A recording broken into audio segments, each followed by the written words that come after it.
Don't worry about a thing. 'Cause every little thing gonna be alright. These are the parts of a mechanical pencil I took apart myself.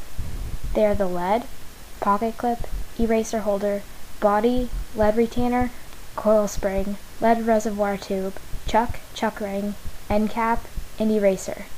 Let's start with the lead. Lead is made out of graphite. Main exporters of graphite include China, India, Brazil, North Korea, and Canada. Next is the coil spring.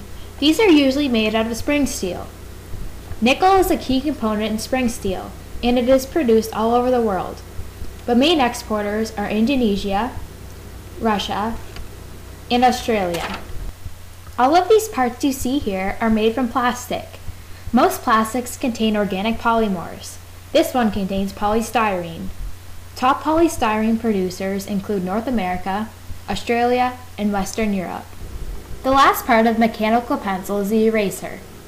Typical erasers are made from a synthetic rubber, which is invariably a polymer, but cheaper erasers can be made out of a synthetic soy-based gum. Top producers of rubber include Thailand, Indonesia, Malaysia, and India.